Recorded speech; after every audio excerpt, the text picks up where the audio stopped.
Hello, this is the American Medical Association's COVID-19 update.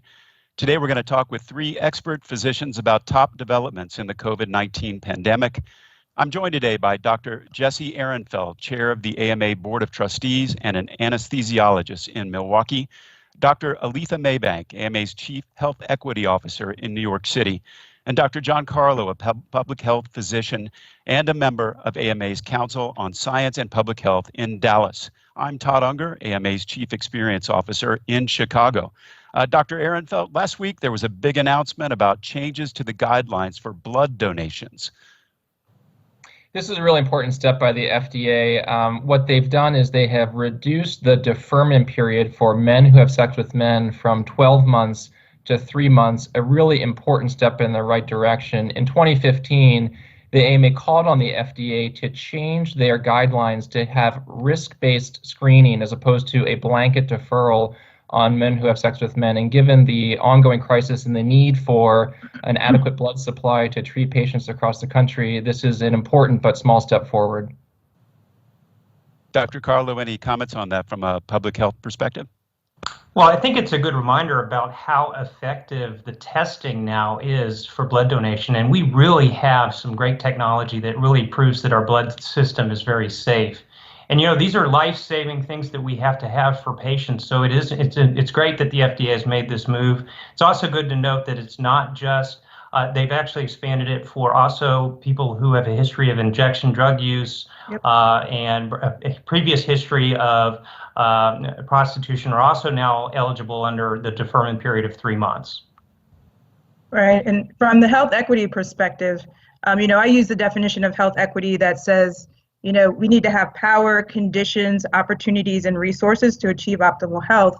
And, you know, if we look at that definition, the way that it has been before, and as Dr. Ehrenfeld said, we're moving in the right direction. I don't think we're still optimally where we want to be.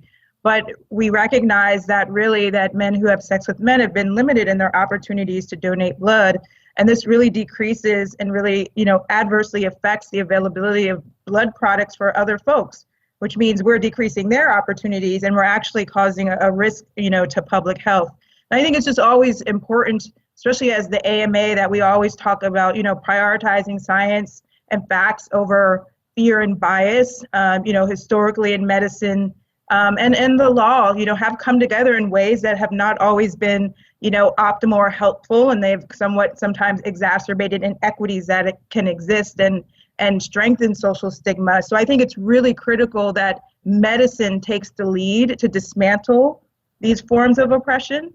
So I'm really pleased to see, you know, the AMA really come forward, and I know we will continue to come forward to make sure that this is totally just and that every person in this country really has the choice to donate blood. You know, it's like an act of service and civic duty to be able to help improve and save the lives of others. And it's really important too, Todd, in this time of crisis, there are critical shortages nationwide. A lot of people who regularly donate blood are not going out to blood donation centers. It's obviously challenging to collect blood during this time. And so one thing that you can do, if you're watching this sitting at home, is think about, could you go out and donate blood?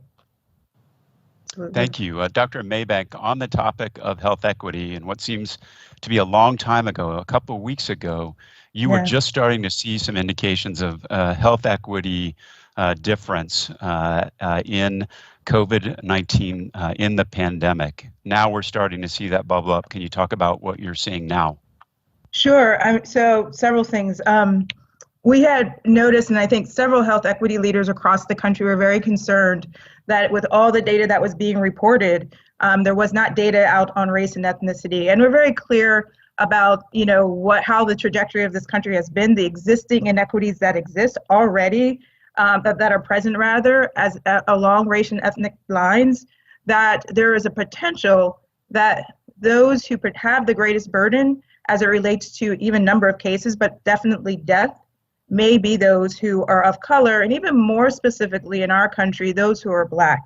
And so there has been a lot of advocacy on the part of a lot of different organizations, truthfully, over the country over the last week. There's been increased media attention because there are now about 5 states who have released their data, race and ethnicity data, and about 2 to 3 cities who have done the same. And in a good portion of them, it shows these numbers are definitely concerning. In Chicago, the numbers were released over the weekend, and 70% of those who have died from COVID are Black in Chicago. And so we see these numbers kind of follow a similar pattern in other places. So it's really important that we get local health departments to put this data out. They're really collecting this data. They have race and ethnicity data. It's not that they don't have it, they just haven't shared it.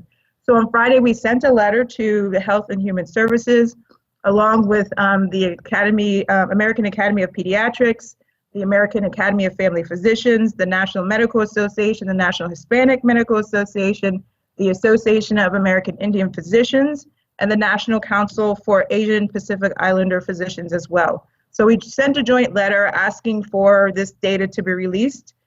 So we're hoping that this continued pressure on HHS and CDC, causes them to put this data forward. Todd, I just want to add that this is not a disease that discriminates, right? It will affect anybody that it comes into contact with. The challenge that we're seeing is that this is exacerbating existing disparities in health that are treating marginalized populations, putting them at much, much higher risk in certain cases, and that's why this signal is very concerning. And I would just add that this is not something, unfortunately, that's new. Infectious diseases and health inequities are always connected together. You look at our HIV and AIDS epidemic here and globally.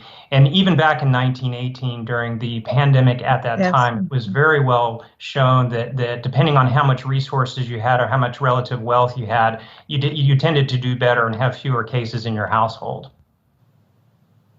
Dr. Ehrenfeld, on a separate topic, we're still seeing some inconsistent treatment between states in terms of shelter-in-place mandates. Can you talk about the AMA's position on that?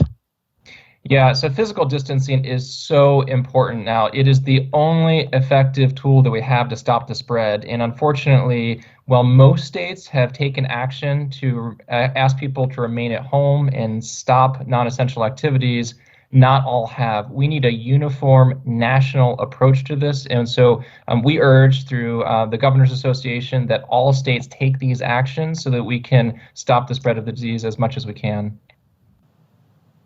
And in one other development, the CDC's recommendation that Americans wear masks during the pandemic.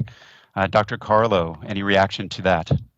Well, I think it's important for us to talk about this, in particular what the recommendations say from the CDC. The first thing, the important point is wearing a cloth mask in public does not protect the wearer from getting an infection. The idea is that this is to protect people that are asymptomatic or not showing any signs and symptoms from lowering the likelihood that their respiratory droplets will go a longer distance. So it's really important to talk about what the cloth mask is good for.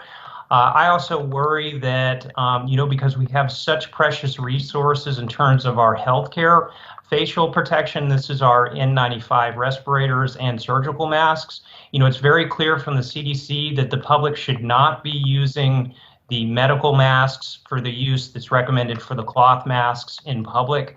And we have to continue to remind everybody to keep those resources that are very vital for our healthcare workers in order to see patients. We need to make sure that those are not consumed through this process. Last thing I worry about also is, when you wear a mask is to really not cause complacency. The recommendations are still there that you need to stay 6 feet away from one another. You need to frequently wash your hands, and you need to stay at home if you're showing any signs or symptoms. So I think we have to be very careful to make sure that the cloth mask doesn't give a false sense of security to somebody that's wearing them.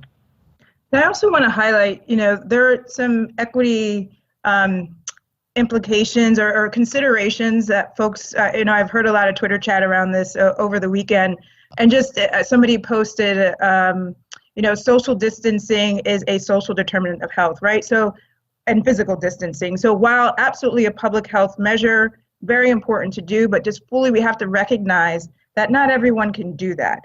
And I think it's just really, it's important for us to recognize that, I think, from our level at the AMA, because it can be internalized a particular way, and there's a certain narrative that comes off if people aren't physical distancing, that they, for some reason, don't want to do that. And we don't want to put those narratives of blame out there because they're just not helpful in health either. The other one is the covering of your faces with cloths.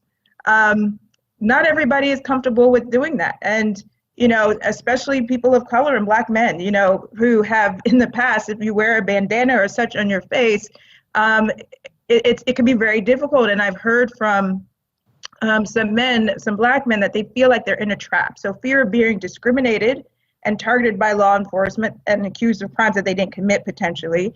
But then they also feel that they're putting their lives at risk if they can't wear the mask. So these issues are complex, and I think it's really important that we honor that complexity and we talk about all of the broadness of these considerations and the implications that they have on the public's health and individual health as well. Well, thank you very much. Certainly a lot of developments, and we'll continue to keep you updated when we return for another segment of the COVID update tomorrow. I want to thank Drs. Ehrenfeld, Maybank, and Carlo for being guests on today's update. For updated resources on COVID-19, visit the AMA's COVID Resource Center at ama-assn.org/COVID-19. Thanks for joining us.